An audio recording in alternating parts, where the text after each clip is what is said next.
To 7. He looked to the heavens when he heard the engines hum. A sky full of planes and each one with a bomb. And they're gonna wanna drop them. Well, hello and welcome to a very important episode of Islands at War with myself, Keith Bengelli, and of course Nicola Hero. Morning, Keith. Morning, Thank goodness Nick. I've got my voice back. Yeah, Nick's been ailing a little, but he's in full voice today. Though some people might disagree about thank goodness I've got my voice back, but here we go. Yeah, so here we are, June 1944, the long-awaited assault on the European mainland. Those of you that follow this podcast will know, of course, and appreciate what an enormous date that was throughout the whole world, but of course here in our island of Guernsey and Jersey, the whole bailiwick of Guernsey and also our sister island Jersey, this is the day that everybody has been waiting for. Our last episode, Nick, was very short because there wasn't that much to say about May 1944. Everybody was sort of in this stasis, this sort of not herd mentality, but everybody had sort of knew something was going to happen. Yeah, absolutely. And I think I described it as it was just a bit weird. Everything had just gone odd. But which, given that, aside from listening on crystal radios and whatever, they didn't really know what was going on in the world around them. They couldn't possibly have known that D-Day was imminent. They were certainly hoping that it was. They knew that the Germans in the Channel Islands were in a bit of a flap, because they were doing stupid stuff like digging trenches in completely pointless places, clearly just to keep busy. Yeah, bit weird. I mean, the whole population and the military just seemed to be waiting. It was almost as if time wasn't passing, but yet it was. Yeah, there was definitely that aspect as well, because we talked about the diarists saying, can't believe it's been 4 years almost at that point, and how they don't know, they can't imagine almost what it was like before. And of course they knew something was going to happen, and yet they couldn't imagine what it was that was going to happen. So there was a feeling of anticipation, but of fear as well, fear of the unknown, and of course fear of being caught up in fighting. Absolutely, because there was a lot of Allied activity around the Channel Islands in the build-up to D-Day, and I think, they could see that. They knew something was coming. But, how's that impact us? What's going to happen? Now, if you look at the various plans to retake the Channel Islands over the whole period to this point, if they'd known what was planned, good Lord. Yeah.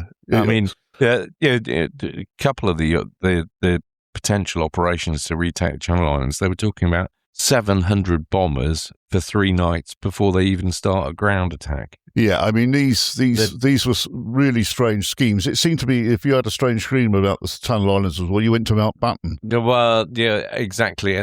Who, of course, had the ear of Churchill. And the King, of course. And the King as well. So, but that's one recurring thing was heavy bombing. And that's why these things got canned, because I think probably with those plans that never came to fruition, thank the Lord, maybe we could do a special about the ones that didn't happen, because they are absolutely, in themselves very, very interesting. What I want to explain to our listeners is that because it's such a monumental month, we're going to split this into 2 parts. This is obviously part 1, and we're going to take the very first 2 weeks of June 1944, and we're going to go through day by day. But as a sort of precursor to that, Nick, what was the German military activity in, not just on the islands, but North France, south of England? What was German military activity like at that time? Well, they were gearing up. They knew something was going to come. But there's weird stuff going on around here, because the diarists here report German aircraft forming up over the Channel Islands like they did in 1940 to head off bomb England, which actually at that point in time was probably just a complete and utter waste of time given where things were at. And they'd have been better off just preparing for the invasion. So these were bombers that were forming. But where did they go then? Were they looking for targets in the south of England? Yeah, they were after coastal ports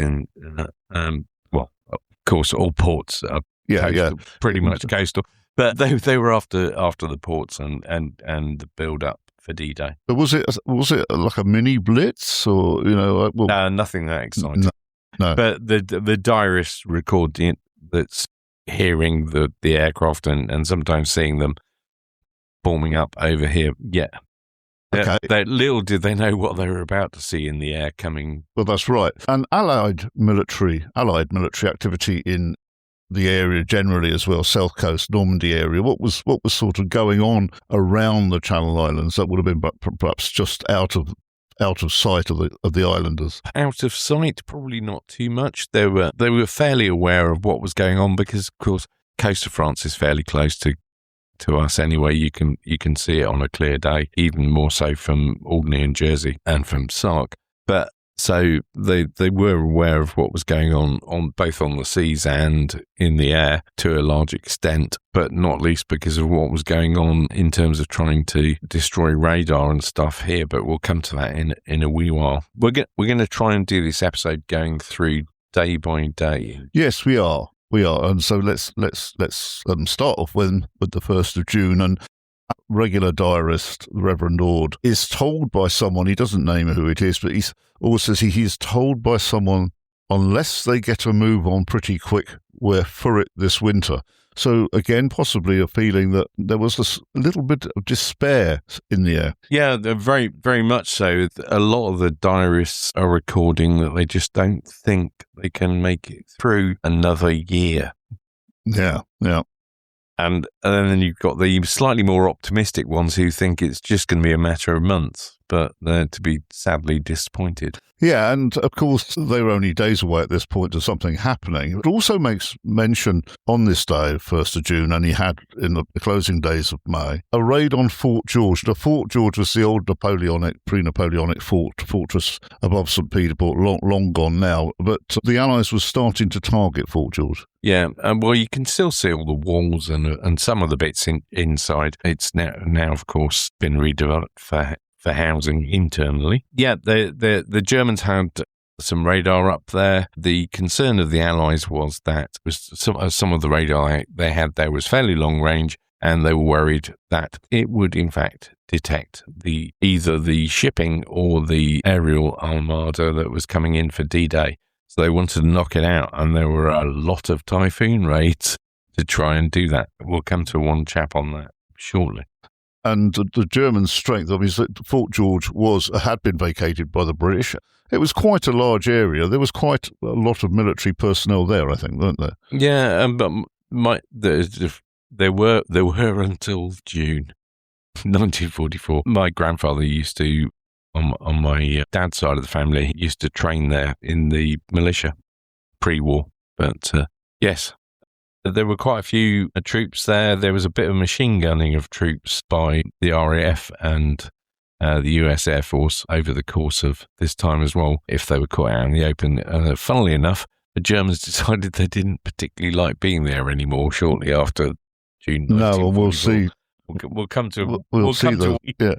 Now, we move through to the 2nd of June, and Roosevelt is reported, and Ord has recorded this in his diary, that Roosevelt is reported to have said that the invasion is imminent, and Reverend Ord writes from him and his wife, "We go to bed wondering if it will begin in the night." So there's this sense of, anticipation being ramped up. And of course, there's a lot of activity. 2 Allied planes surveyed the northwest part of the island. He says, flying very low on reconnaissance yesterday, the pilots were easily visible. And as we record this, we're sitting in the northwest part of the island. Planes flew low over a funeral that he was attending, and lots of German flak. Heavy raid on radar locators at Fort George, and St. John ambulance people that were sent up there say no civilian casualties, but many in the garrison. And of course, this fueled rumours about how many Germans had been wounded and killed. I do remember my father saying that there was a very heavy raid at that time, and he had heard, even as a child, he was living 3 miles away from that at the time, and he said that he was aware of rumours that lots of Germans had been killed. Also, our other diarist, Louis Guillemet, confirms these raids. Strangely, in 1940, when the Germans bombed St. Peter Port, a house in suburbs of town was hit, and it seems that the same house in the Strand was damaged again. Yeah, I can't, off the top of my head, I can't remember the name of the chap, but he was recorded post-war as having said, well, that decided what I was doing with the house. Yes, but it's odd that this house, in the suburbs was hit 4 years apart. No other houses in that area. Yeah, the chances. Of course, these raids caused the Germans to basically move out of that part of town. They decided it was a little bit too hot around that area, so that all around Havelet, the Strand, Fort George, that all pretty much they kind of cleared out of that. And locals as well, people up on Fort Road who'd been allowed to stay up in that area, decided it was a wee bit too spicy to be living up there come June 44, not least because unexploded bombs and all sorts of malarkey going on, recorded in various papers and things that had to be dealt with. But I mean, on the 2nd of June as well, Robin talks about these aircraft that you're talking about.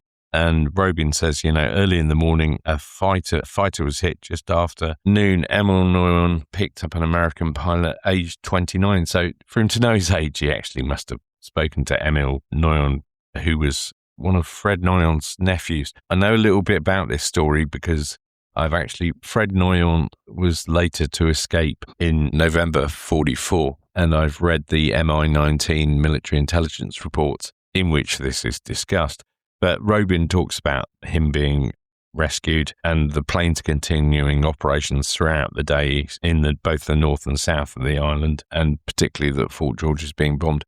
Now, going back to this chap being an American, he wasn't flying in the American Air Force. He'd volunteered. He was in the RAF. He volunteered quite early on. A chap called Herb Wagner. So he'd already been, he joined up when America was neutral and round about Battle of Britain time? He joined, I can't remember the exact date that he joined, but he joined up when they were neutral. Now, he's a veteran, quite a veteran. Yeah, absolutely, to have made it that far. And he was attacking Brayon Tower out in the Russell. So just for people outside of the island, Brayon Tower is a tower built in the 19th century, I think 1858. It doesn't look very big, Nick. It's a round tower. It doesn't look very big from Guernsey, but when you get up close, it is quite big. It is pretty quick. It lies between Guernsey and Herm. Yeah, it is pretty big, pretty quick. I was just reading my notes about Wagner. Yeah, he was flying a Spitfire Mark 12, which he'd been on a reconnaissance mission initially from Bolt Head, which was an RAF base near Salcombe in Devon. Nice part of the world. I've been there a few times. It was a satellite base of RAF Exeter. Now, when he got shot down, he bailed out of the aircraft. He didn't crash land the aircraft. And the RAF did try and come and rescue him, but it was way too late because the Noyons were out fishing and they'd picked him up. And he actually asked them to take him to England, which was just physically impossible. So they wouldn't have had a German soldier on the boat then, which was quite usual, wasn't it? So they were out on their own. Yeah, but the boats were escorted as well. But I think Fred had a bit more leeway because he was involved very much in the harbour, and so he was a bit trusted more. I think so. I think he was a bit more trusted. The Germans were also a bit distracted at this point. There was some chatter about the fact that having a German soldier on the boat was not a good idea because you became a Spitfire man. Yeah. So, but they were escorting the boats anyway. But the crux of the matter was, despite Herb saying, "Can you take me to England?" they didn't have enough fuel to do that anyway. Although, of course, later on, November 44, Noyon does make it to England. Spoiler alert. Yeah. So I think I gave that away when I said I'd read the military intelligence report. So they took him into St. Peter Port and handed him over to the Germans, and he would have gone into captivity and presumably saw the rest of the war out as a POW. Nick, what would he have known, if anything, of the invasion? Because there must have been a fear that pilots such as Herb, had they been caught, they may have been interrogated. Would he have been aware of what was going to happen within days? He could have speculated, but he wasn't going to be aware of No. So there wasn't any danger of Herb sort of splitting the beans, although, of course, he would have kept stum. But there would have been a worry, I would have thought, that some servicemen, like pilots, could have. They wouldn't have known too much. I wouldn't have. No, thought. I mean, this whole thing. You in your notes, I think it was Ord or one of them. You mentioned about them being rewarded with chocolate. Now, when you read the MI19 report, bizarrely, Noyon was rewarded by the Germans for rescuing Wagner. He was summoned to the office of Captain Johannes Obermeier, our friend, the harbour master, the German harbour master, not the Guernsey one, obviously, with a name like that, who actually turned out to be not such a bad egg, but we'll come to that later on in our episode. So much so that Guernsey folk that were serving in British Army on the Rhine post-war actually used to take food when they would come back here on leave, and then take food back and take it to him and his family. I get the distinct impression from what I've read in various of the MI19 reports that he was not averse to turning a blind eye when required, which definitely assisted some of the escapes. But he gets, instead of chocolate, Noyon talks in the report about a German general being present. Well, it's definitely not Hofmeier, because he's Kriegsmarine anyway, so he's Navy. But I don't know who this German officer is. But Noyon says in the MI19 report that he's presented with a 3-star Martel cognac and 100 cigarettes in return for having rescued Wagner, which, of course, the Germans are pleased because they've got him in their custody and he's alive, so they can do exactly what you were suggesting and question it. And also there's a nice bit that was recorded by, or this little tale about this happened on the raids on Fort George. A lady was living in the area, and he says one lady had a narrow escape when a bullet nicked her throat, and she can now say she has shed blood for the British. I mean, if that is a true story, and there's no reason to believe it isn't really, then to have your throat nicked by a bullet is, on one hand, you're unlucky, but on the other hand, you're very lucky about. It could have been worse. I know a similar story, actually, thanks to one of my friends who's also doing the silver tour guide qualification with me, because last weekend, Claire Glyn Riley did her tour, which was around St. Saviour's Church. And during the tour, she produced a ledger, which I can't remember which parish official it was, but during the bombing raid and attack on the island in 1940 by the Germans, he was sat doing his accounts, and there's a bullet hole in the ledger. Oh, blimey. And she showed us that, and it was just, wow, I never knew that. She actually showed it to you? Yeah. She had permission to show it to us. Oh, blimey. She also very bravely went up into the church clock tower, because up there, the Germans used it as a lookout post, and up there there's various German writing on the walls, and also how they did those paintings so they could identify where things were if they were reporting back and whatever. They've got all that up there as well. I've seen the photographs. I've not been up there, but fair play to her and her husband Simon for going up there. I wouldn't have fancied it much, to be honest, but it was really a really interesting tour. Really, really enjoyed that. Okay, we continue now heading towards the big day. On the 4th of June, Americans flying low over the harbour, but they did not attack a German Red Cross vessel in the order that was in the harbour. But Reverend Ords claims that the vessel had been used and was being used to transport military personnel and equipment. And there was. Have you got any information on these raids? So the Red Cross ships were being used to. I don't know. Is this all anything about that? But the certainly shipping in the harbour was a target. We'll come to that in a bit. Yes, there's some interesting vessels in the harbour, shall we say. So Ord and his wife, on the night of the 5th of June, he writes that all electric lights must be turned off by 11 p.m. The Americans again returned during the 5th of June at 9 o'clock to again have a go at the radar installations for Fort George. And the evening paper, the Guernsey Evening Press, the evening paper has a headline, obviously planted there by the Germans: Invasion, Churchill's last card. Yeah, they know it's coming. They've known it's coming for a while. Some of the propaganda we'll get to when we get to the 6th of June. It's just bizarre. So we're only hours away now, and on the 6th of June, Alden wife in bed by 9 p.m. and 11:30 planes coming over thick and fast. So this must have been the night of the 5th, in fact. So they're going to bed. While we're on the 5th, we need to talk about the raid on Fort George, or one of the number of raids on Fort George.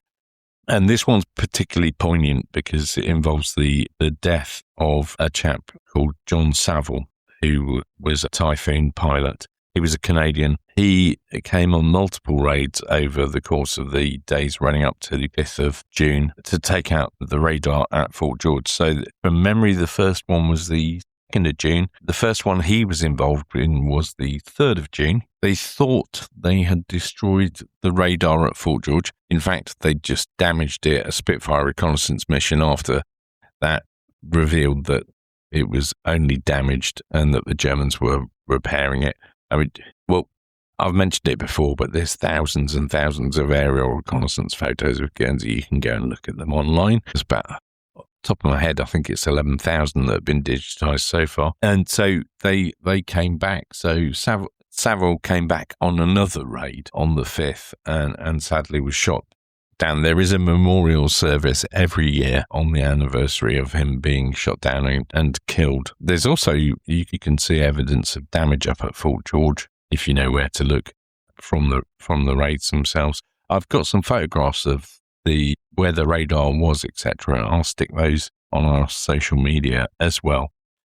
But also, the islanders are watching all of this. Now, it's believed that I went to the memorial service, must have been 3 or 4 years ago, and there was a Canadian chap there who just by chance had been walking past. He was stuck here, I think, due to COVID or something.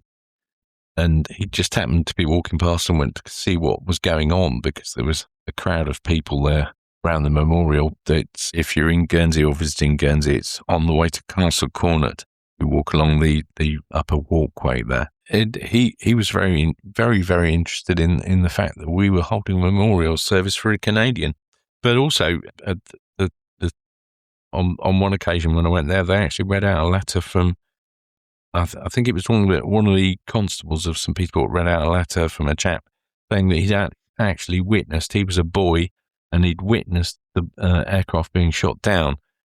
And he believed it had been taken down by one of the anti-aircraft guns on ships in St. Peter Port Harbour, which kind of makes sense. I think I'd heard that they thought that he'd been hit by guns mounted on top of the Brayhope Tower that we mentioned before, but I think that's been ruled out now. No, well, I wouldn't say it's been ruled out, but it seems to be that there's various accounts of it, but that would certainly make sense, because he was shot down over Havelock. There were 8 Typhoons that attacked, and just the fact they came back. But not only that, the other pilots of the Typhoons, when they had to return to base, having seen his aircraft go into the sea, they refueled and came back to come and look. Even knowing that it was quite heavy flak, they refueled and came back to see if they could spot him in a dinghy or anything, see if they could get a rescue operation. I mean, in practice, it wouldn't have worked because he would have been too close in. The Germans would have got to him first. But, that takes some balls to come back there, other than coming back to look for him. There was no reason to come back. I've got a picture, actually, of one of the flagships in the harbour. So I will tweet that out as well and stick it on Facebook. Okay, now I want to go over across to Jersey. Our diarist there, Mr. Lasota, he's written an account here about the night of the 5th and into the early hours of the 6th. And he's pretty sure that the invasion had begun. He says soldiers cycled urgently to their posts despite the overwhelming scale. Uncertainty lingered. Was this the true invasion or a massive diversion? So over in Jersey, we're a little closer to France as well. This is great to see an account from Jersey. It says proclamations were posted threatening death, of course, for interference. The phones were seized by the military and emergency services commandeered. Beneath the tension, there was a deep conviction that liberation had finally arrived. So there was a feeling amongst the people that he knew that they were actually being liberated. Yeah, absolutely. And just for our listeners who aren't familiar with it, The lot of the airborne forces that were dropped into Normandy, actually, they didn't just fly straight over from England, straight across and just drop them on the coast. They flew from the UK and down between the Channel Islands and the Cherbourg Peninsula, and then looped back and came back in that way and dropped in a lot of cases, and gliders as well, by all accounts. But yeah, I wrote an article about this, and I called it False Hope and Fear in the run-up to D-Day, because they all get really excited that they're going to get liberated. And yeah, I'm sure it's not a spoiler alert. Most people will know they had a long time to go yet. And Ord talks about being able to see towed gliders overhead in 3 tiers. And so these would have been the airborne troops. Yeah, the gliders with airborne troops and supplies on. So this could have been Easy Company that we immortalised in Band of Brothers. Yeah, possibly. But there was a variety of aircraft involved. C-47, aka Dakota, if you're talking RAF, etc. But in fact, I noticed the other day that they've got the Dakota that was involved in D-Day is coming for the Battle of Britain air display over here. Oh, right. Okay. I think it was announced yesterday or the day before, something like that. We did have a fatality here. In fact, about half a mile from where we were sitting, a man called George Malbon was killed at 7:30 in the morning. He was the only civilian casualty on D-Day. The nose cap of a German shell killed him. Yeah, very, very unlucky that he got hit by that. And one thing that I haven't mentioned that Ord writes in his diary is that the Germans seem very, given that they've been on quite a sort of high state of alert, etc., that they were very slow to get going with firing the flak. He talks about, I think it's either 2 or 3 o'clock in the morning, which, given that they first heard the aircraft at around 10:30, 11 in the evening, it is very, very slow before they started doing anything. Yeah, well, you're right. And one of the things that always came to my mind is that we know that Ord had Kriegsmarine officers billeted next door to him. And of course, not far from where they were billeted and from where Ord lives, of course, is the Kriegsmarine bunker, signals bunker, which I was a visitor assistant at for 3 or 4 years. Wonderful place if you're visiting Guernsey. And of course, these guys would have heard the first murmurings on radio chatter of the people that were actually on the front line in Normandy. They must have, as soon as it was beginning to get light and they saw this huge armada, I can imagine that the radio chatter just shot up, and I think that this would have been heard here on the comms as these Germans shot out of their billet down to the bunker. Yeah, the general alarm was sounded not until 2 a.m. and there's possibly a reason for that, which we might come to here very, very shortly, which is related to some of the rumours, which we can clear up. Ord, quite luckily for him, has some realty that he's received from BBRAC. Yeah. Whilst all this is going on, though someone has sent him someone in internment in BBRAC has actually sent him some real tea. Very British to celebrate with a cup of real. And actually, as we're recording this, a delegation from Guernsey has just been to BBRAC. That's right. This week. Yep. And I've got a potential interviewee to talk about that we're going to get together in a couple of weeks' time to have a chat about the visit that they paid this week. I knew I'd forgotten to tell you something. Chance conversation walking down the high street earlier in the week. And yeah, so we'll do something on BBRAC shortly. And also on the 6th, Louis Guillemette, who lives on the north of the island, not too far from where we are, says from his window right on the coast, and the house is right on the coast, Louis can see heavily armed guards patrolling. So they must have sent armed guards down at Bordeaux Harbour was relatively well guarded in any place. I mean, let's face facts. There's a machine gun position across the road from Louis Guillemotte's house. The Bordeaux Harbour is a very, very small fishing harbour. It's not a built-up area in the sense like it's a port. It's a very, very small. But it was mined around there, around the Petit Bay, and that I never know how to pronounce that. Petit. Anyway, near Bordeaux Harbour, it was fairly heavily mined around there on the coast because the Germans were worried about invasion. Louis had a machine gun position right opposite his house. And if you go and look at where it was, they were basically pointing at his house.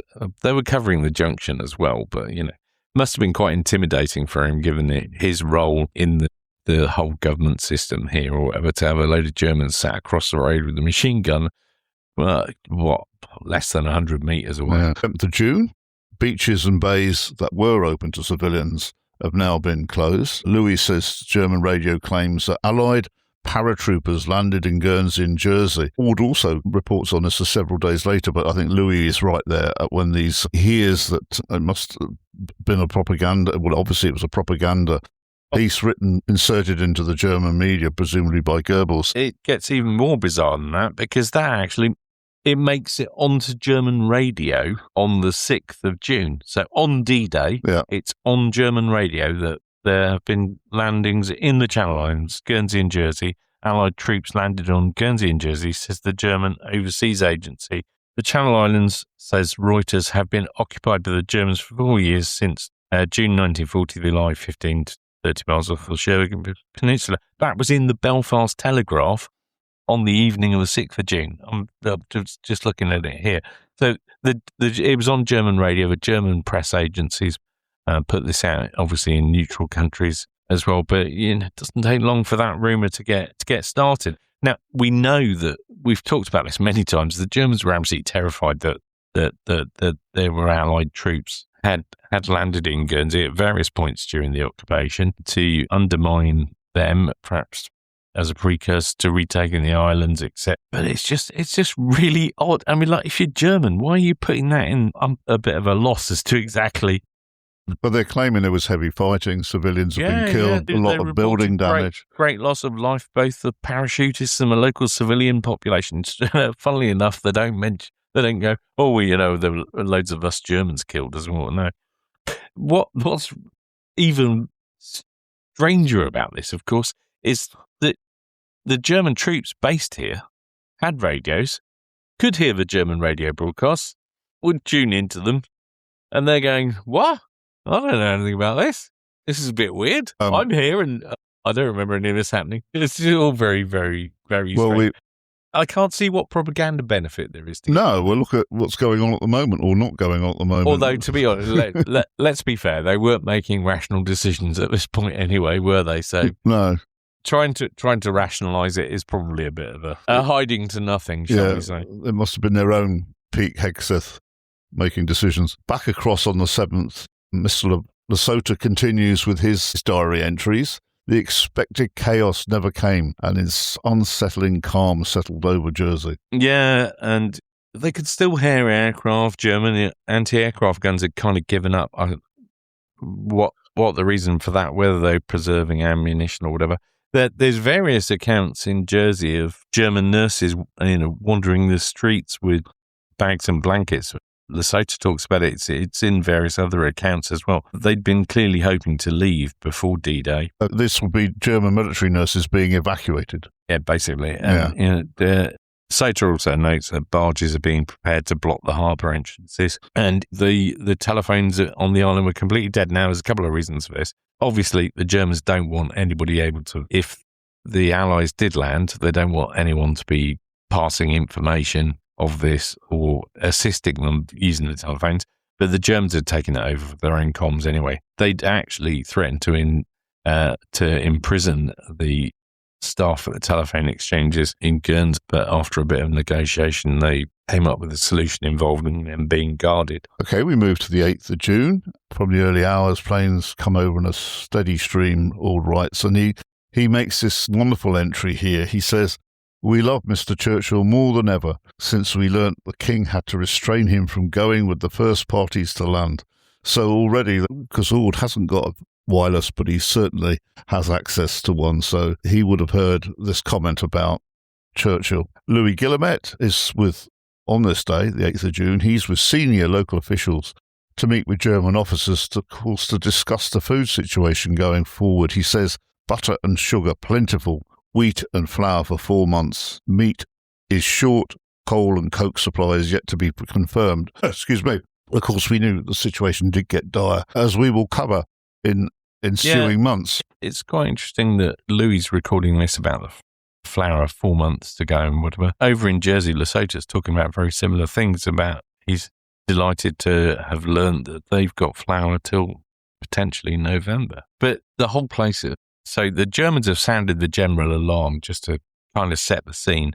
People are still allowed out of their houses, but the Germans are cracking down on gatherings of people. So people stopping to talk to each other, they're being fined, groups are broken up, or they're separating people and saying, what were you talking about? And things like that. But generally, there's a feeling of we're about to be liberated. Yes, there doesn't seem to be any, I was going to ask you about this, there doesn't seem to be any thought that maybe the invasion might fail. It may have started. There was just an assumption that it was going to be a success. Yeah, absolutely. Mind you, if you'd been stuck here for 4 years with the Germans, you'd be wanting it to be a success as well. You know, with all that they'd gone through over those 4 years, you know, then of course they're going to hope it's a success. But there was a bit of a weird atmosphere, both in Jersey and Guernsey.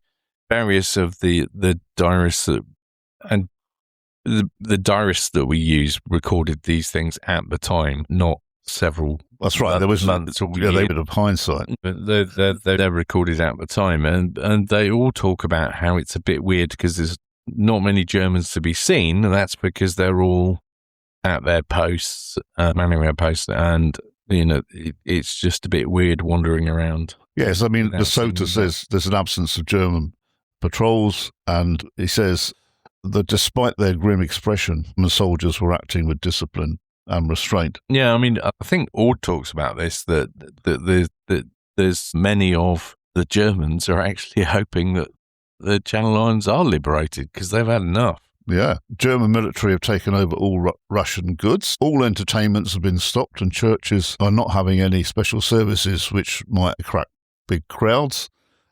And also, German guards guarding Russian prisoners are said to be very nervous. I mean, would there have been any chance of a mutiny here? These wouldn't have been slave workers. They'd gone. These would have been organisation towed people, presumably. Potentially some slave workers as well, because not all of them had gone. But yeah, potentially the Georgians as well in St. Martin's not allowed to have sidearms, only allowed to man the coastal guns, just because they were a bit worried about what they might get up to. I mean, in Jersey later on, there is an attempt. Well, it gets quite a long way along the way of a potential revolt by some Germans. But Lesotho talks about it, and he says, you know, there's a real disconnect between the wider war and island life, and it just feels a bit surreal. Louis says that nobody minds that the curfew has been altered. He writes, life is no longer boring in Guernsey. Well, something's happening now. It's kind of one of those, what's the worst that can happen? Yeah, well, yes. They could throw caution to the wind. They continue to be occupied for God knows how long, and lots of people start dying through starvation, etc. Or the Allies win the war and it's all over and happy days. Lesotho, interestingly, notes some German deaths. Some German soldiers were killed. They were drowned after misjudging the tide, and one was killed in a motorcycle crash. Has this been confirmed, or is this... I haven't looked at these in particular, but the Germans misjudging the tide wouldn't surprise me in the slightest, but not least because I have a photograph of a German soldier making his way from Elizabeth Castle in Jersey to the shore. So for those who aren't aware, Elizabeth Castle is off the coast of Jersey, and you can get there at low tide via a causeway, or you have to go by boat the rest of the time. And his bicycle is half underwater in the photograph that I have, so wouldn't in the least bit surprise me if that was the case, that four of them drowned after misjudging the tide. Lesotho also reports huge explosions on the French coast, the shock waves reaching Jersey, windows rattling, etc. And he writes, as the invasion entered its second week, bus services were sharply cut and movement of civilians controlled. Damaged minesweepers limping into the harbour, this is Jersey. Wounded sailors were transported inland. So it's beginning to look like very much a war zone now. RAF fighter bomber crashes onto the island after flying dangerously low. the pilot was killed, and he may have been talking. This is quite a long time after Savile, but we'll get on to our air activity because you've got quite a lot to talk about there. There was also some submarine activity in St. Peter Port, Nick. There was, yes. So, submarine, a German U-boat had been attacked off of Sark, encountered some damage and had come to St. Peter Port to be repaired. Was in the old harbour. So, for those of you trying to envisage that, that's now the marina between the Albert and Crown Pier, pretty much opposite Creasy's. Was there. A reconnaissance aircraft spotted it. The Allies decided they were going to attack it, came over the next morning. Now, probably worth mentioning, I think I've mentioned this before, but they were very conscious of the fact they didn't want to cause civilian casualties. So a lot of these raids took place early in the morning or in defined military areas where they knew that there was little chance of anybody local being. So early doors, they come in. Early doors, they come in to raid this U-boat. Inexplicably, they still drop their bombs even though the U-boat's not there, having come in at low level. Now, I've been having some chat recently about this. There's two versions to this. It's either the Americans in lightnings or it's typhoons. Don't know which. Anyway, upshot was most of the windows along the seafront in St. Peter Port blown out on all the shops. Town church was damaged, but like I say, it was early in the morning, so no civilian casualties. Unfortunately, the submarine got away, but it didn't last very long because it sunk about 3 or 4 days later. Okay, so we now have got quite a few aircraft losses, as one can imagine, due to this increase in activity. We're going to get an increase in fatalities and aircraft losses. Could you talk us through some of these? There's quite a number of them. Yeah, I mean, it starts with Grumman Hellcat crashed after being hit by flak off of Herm. Then you got Herb in his Supermarine Spitfire MB-843. He was shot down. We've talked about him already. Aircraft was hitting the radiator, and he had to bail out. Then we got Savile on the 5th of June. 7th of June, a Spitfire escorting Typhoons on a shipping strike against St. Peter Port.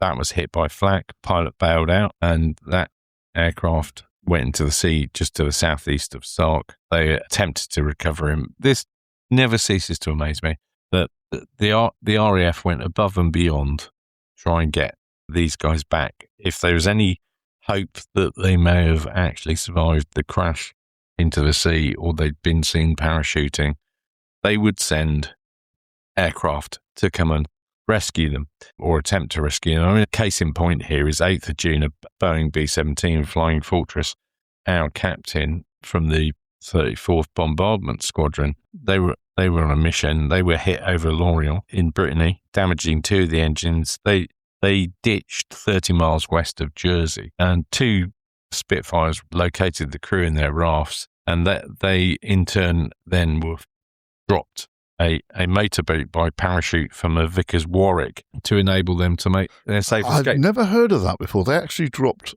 a motorboat, much larger than a raft, and they got into it and off they went back to. Well, I don't know the specifics of these guys, but they used to be able to drop a proper boat, not a dinghy, not a rubber dinghy or anything.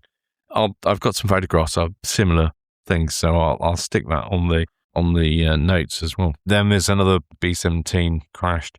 There's loads of other crashes not on this list, Liberators and whatever.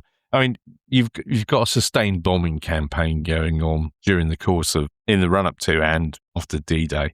So it's inevitable you're going to get damaged aircraft that are going to crash near here. Life's not so sweet if you're at sea either, to be fair. So the Minesweeper M-class and a couple of them got sunk, some near Jersey. HMS Ashanti and the Polish destroyer Piera, probably pronounce how you pronounce it, but a go at that one. That they sank a minesweeper off of Jersey on the 14th of June. So quite a lot going on. If you want to put it into context, the way things end up going, as soon as the Cherbourg Peninsula has been taken and they've got as far as St. Malo, which is August 44, we're pretty much cut off. Yeah, so that's we'll cover this as we go. That the euphoria gradually seeps away, and of course, it was this sort of marooning us here, or our families on these islands, really starts to sink in, and we will get to that. Do you know how long it was after D-Day before a German aircraft came here again with supplies? I'm going to guess and say October. You're right. I think we might have talked about this before, to be fair. But yeah, I mean, the other thing that's happening at this point in time as well is the rumours going around the island that the Germans are about to leave. They're off because of D-Day. Yeah. Not least because someone started a rumour that the German officers in charge of the Channel Islands had all fled the islands, which was sort of based, in fact, in that they'd all gone to a conference in France. Yes. And they had to beetle back here pronto after D-Day to come back to the Channel Islands. But after D-Day, and there were a few aircraft movements, but other than that, no supplies or any other transport aircraft until October.